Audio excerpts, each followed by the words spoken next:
Friends, मैं नीरज सोनी और 7 career में आपका स्वागत है। आज का टॉपिक है initial value problem solve by Laplace transform. मतलब किसी भी डिफरेंशियल इक्वेशन का सॉल्यूशन लाप्लास से कैसे होता है। ये लाप्लास ट्रांसफॉर्म की एप्लीकेशन है, बहुत ही इंपॉर्टेंट टॉपिक है। तो चलिए देखते हैं उसका प्रोसीजर क्या है और इसका यूज करके एग्जाम कैसे सॉल्व करता है। Initial value problem solve by Laplace transform. Exam में आपको ऐसा पूछ सकता है कि solve this given differential equation using by Laplace transform. तो इसका प्रोसीजर क्या है फ्रेंड्स? इसका प्रोसीजर पढ़ेंगे उससे पहले कि डेरिवेटिव टर्म जो है उसका लाप्लास यहां पर एग्जांपल में सॉल्व करते वक्त आएगा। तो डेरिवेटिव टर्म y डैश हो, y डबल डैश हो, y ट्रिपल डैश हो, जो डेरिवेटिव टर्म का लाप्लास कैसे फाइंड होता है वो पहले समझ लेते हैं। इसके बाद में पूरा प्रोसीजर जो 3 स्टेप है वो समझ लेंगे तो एग्जाम में सॉल्व करने में आसानी रहेगी। तो डेरिवेटिव टर्म का लाप्लास पहले लिखता है कि अगर मेरे पास y डैश है, y डैश मतलब dy by dx, y dash is equal to dy by dx मतलब y का फर्स्ट टर्म डेरिवेटिव। ओके, तो एक बार डेरिवेटिव किया है ना, फर्स्ट ऑर्डर है, तो ऐसे लिखा जाएगा s y bar s। s जो है ना, s का पावर वो डिपेंड करेगा कि कितने बार डेरिवेटिव हुआ है ना। इसके रिगार्डिंग मैं पूरा जो जनरल टर्म है वो लिख दूंगा। तो y डैश तो s से स्टार्ट होगा माइनस y ऑफ 0 ऐसे लिखा जाएगा।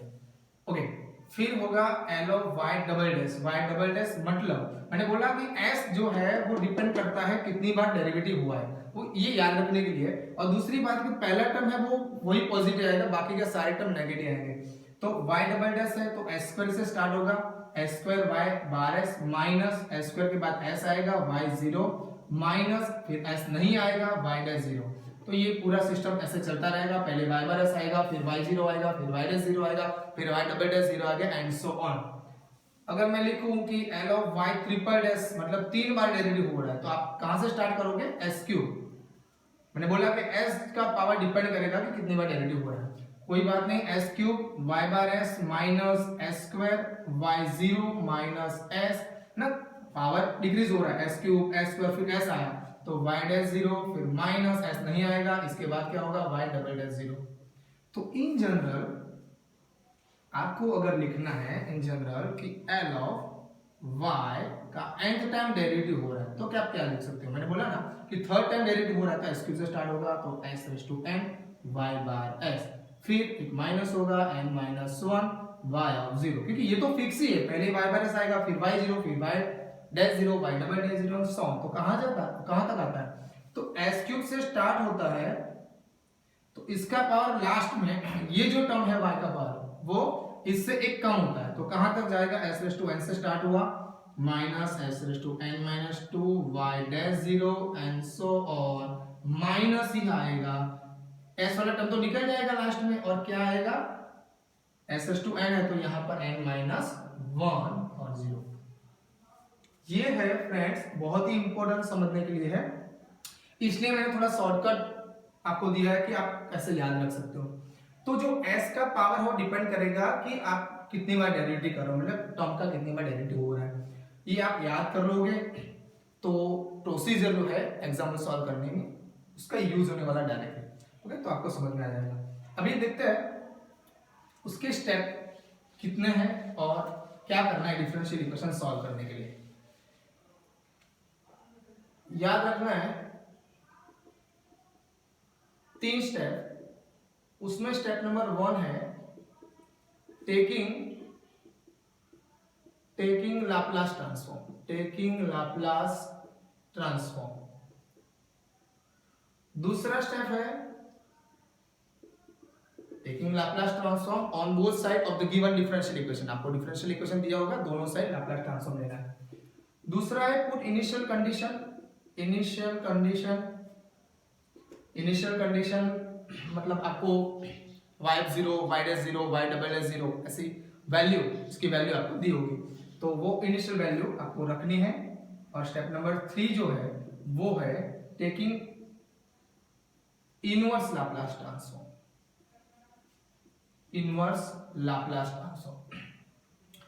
ये 3 स्टेप आपने याद कर लिए तो आपका कोई भी डिफरेंशियल इक्वेशन जो है उसको आपको सॉल्व करना है लाप्लास से, आप आसानी से कर पाओगे। तो पहला स्टेप है आप लाप्लास ट्रांसफॉर्म अप्लाई करो, दूसरा इनिशियल कंडीशन अप्लाई करो, और तीसरा स्टेप है इनवर्स लाप्लास ट्रांसफॉर्म अप्लाई करो। तो चलिए देखते हैं एक एग्जांपल, सिंपल सा एग्जांपल ले लेते हैं। फाइंड लाप्लास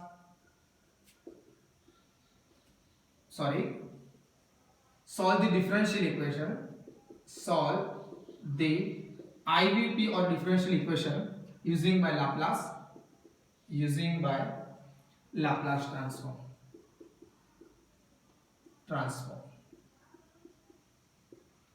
रैंडमली कोई भी डिफरेंशियल इक्वेशन ले लेते हैं, संबंध ले लेके y double dash plus 4y is equal to 0, और जहां पर y ऑफ 0 1 है और y डैश 0 6 है।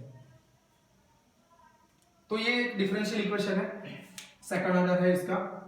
तो हार्ड है differential equation, right hand side में 0 है, दो initial condition y of 0 is equal to 1 और y dash 0 is equal to 6 है। तो चलिए देखते हैं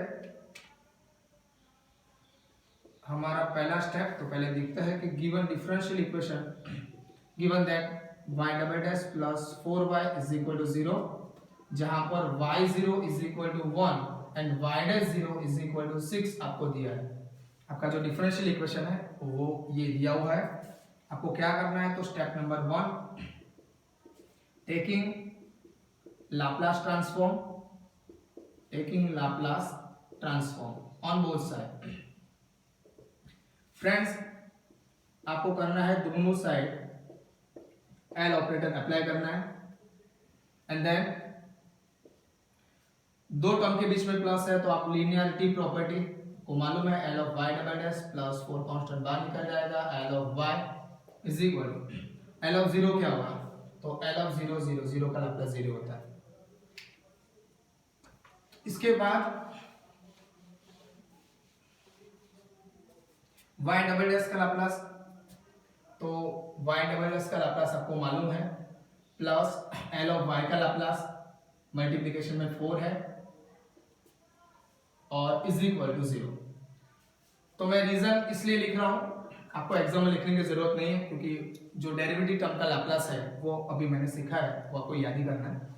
तो y डबल डैश है, मैंने बोला था कि सेकंड टाइम डेरिवेटिव है, तो जो s का पावर डिपेंड करेगा कि कितने बार डेरिवेटिव हो रहा है। s पर से स्टार्ट होगा, पहले y बार s आएगा, फिर s आएगा, फिर y0 और s नहीं आएगा, y डैश 0।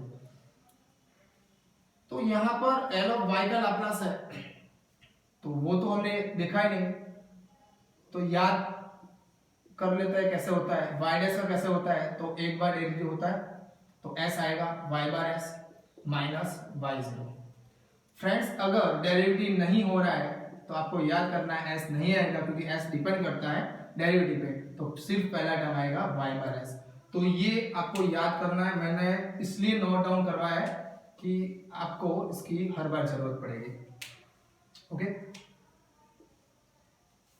तो चलिए सॉल्व करते हैं आगे कि l ऑफ y जो है उसका लाप्लास y बार s हो रहा है।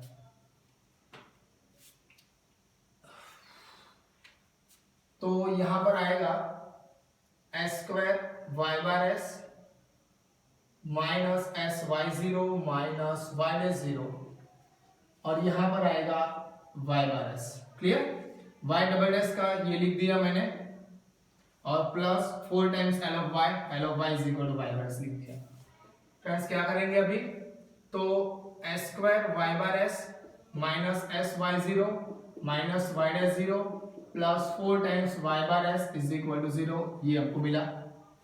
अभी करना क्या है, सेकंड स्टेप नंबर 2 कौन सा है, put initial condition. Initial condition friends क्या है, क्या दिया हुआ है हमें, तो y ऑफ 0 है वहां पर हमको रखना है, यहाँ पर लिखा हुआ था y ऑफ 0 है वहां पर लिखना है 1, और y डैश 0 है वहां पर हमको लिखना है 6। तो फ्रेंड्स y ऑफ 0 है जो जहां पर आपको दिखाई दे वहां पर आपको 1 रखना है, और y डैश 0 दिखाई दे वहां पर 6 रखना है। तो यहां पर आपको जहां जहां y0 दिखाई दे वहां पर 1 रखो, तो आपको मिलेगा s square y bar s minus s into 1 minus y dash 0 6 होगा, और plus 4 times y bar s is equal to 0। फिर क्या होगा, तो आपको करना क्या है, आपने क्या किया, जहां पर y बार s y0 था और y डैश 0 था, आपने जो कंडीशन आपको गिवन है वो आपने सब्स्टिट्यूट किया है। फिर y बार एस वाले जितने भी टर्म है, 2 टर्म है, उसमें से y बार एस कॉमन निकालो तो s² + 4 होगा, y बार एस कॉमन निकलेगा। -s -6 अगर ये दोनों टर्म राइट साइड जाते हैं तो प्लस हो जाएगा, क्योंकि इक्वल के उस साइड जाएंगे तो माइनस प्लस हो जाएगा, माइनस प्लस हो जाएगा, तो आपको ये मिलेगा। एंड आपको करना क्या है, सेकंड स्टेप आप कंप्लीट करो तो y बार एस लेफ्ट हैंड साइड में बचना चाहिए, बाकी के सारे टर्म थोड़ा सिंप्लीफाई करके आपको राइट साइड में लेके जाना है। तो y बार एस बचेगा, ये जो मल्टीप्लिकेशन में सामने डिवीजन में आएगा s divide by s² + 4 and +6 divide by s² + 4। I hope friends यहाँ तक आपको समझ में आ गया होगा। हमने किया क्या है, जो पहले लाप्लास अप्लाई किया है और लाप्लास अप्लाई करके जो भी डेरिवेटिव टर्म होता है उसका लाप्लास कैसे लिखते हैं वो लिखा है। यहाँ पर राइट हैंड साइड में 0 था तो 0 का लाप्लास 0 होता है, अगर कोई और टर्म होता तो उसका लाप्लास लिखते हैं। फिर हमने दूसरे स्टेप में क्या किया है, दो हमारे पास जो इनिशियल कंडीशन है उसको सब्स्टिट्यूट किया, जहां पर हमने y0 दिखा, y'0 दिखा, वहां पर हमने रखा। फिर हम क्या करेंगे, सेकंड स्टेप कंप्लीट करेंगे, उससे पहले लेफ्ट साइड में y बार एस बचना चाहिए, बाकी के सारे टर्म राइट हैंड साइड में उसको लेके जाना है सिंप्लीफाई करके। अभी स्टेप नंबर 3 लिखेंगे और स्टेप नंबर 3 में आपको मालूम है क्या करना है, टेकिंग इनवर्स लाप्लास। तो taking inverse Laplace, therefore L inverse दोनों साइड L इनवर्स अप्लाई कर दो, L inverse y bar s is equal to L inverse s divide by s² + 4 and plus L inverse 6 divide by s² + 4। मैंने दोनों side L inverse apply कर दिया है। यहाँ पर लिख सकते हैं कि लीनियरिटी प्रॉपर्टी अप्लाई हुई है, क्योंकि बीच में प्लस है तो मैंने डायरेक्टली L इनवर्स दोनों टर्म पे अप्लाई सेपरेटली कर दिया है। फिर क्या करेंगे, L inverse y bar s क्या होगा फ्रेंड्स, तो L inverse y bar s आप y भी लिख सकते हो या फिर y ऑफ t भी लिख सकते हो। कैसे, तो मैंने यहाँ पर नोट डाउन करवाया था ब्रैकेट में कि L of y is equal to y bar s होता है, ऐसा लिखवाया था मैंने पहले स्टेप नंबर 1 में। तो L अगर राइट साइड में अप्लाई होता है तो क्या होगा, तो L inverse y bar s is equal to क्या होगा, y होगा, या फिर आप ऐसा भी लिख सकते हो y ऑफ t, क्योंकि आपको मालूम है कि s वेरिएबल वाला जो फंक्शन है उस पे अगर मैंने L इनवर्स अप्लाई किया है तो ऑब्वियसली मुझे t वेरिएबल वाला फंक्शन मिलेगा, तो y ऑफ t मिलेगा, तो ये आप लिख सकते हो। फिर s डिवाइड बाय s² + 4, तो आपको मालूम है s divide by s² + 4, s divide by s² + 2 square, तो ये s ऊपर है तो cos 2t आएगा प्लस 6 जो है फ्रेंड, तो यहाँ पर 2 डिवाइड बाय s² + 4 होता तो sin 2t होता था, लेकिन यहाँ पर 6 है तो हम ऐसा लिख सकते हैं 3 × 2 6 होता है, तो 3 × 2 6 हो गया, थोड़ा सिंप्लीफाई कर दिया तो 3 × 2 6 हो गया, क्योंकि यहाँ पर फॉर्मूला बन रहा था पूरा, तो मैंने क्या किया, y of t is equal to cos 2t plus 3 sin 2t, तो ये हो गया, और ये हो गया हमारा solution of the given differential equation, ये हमारा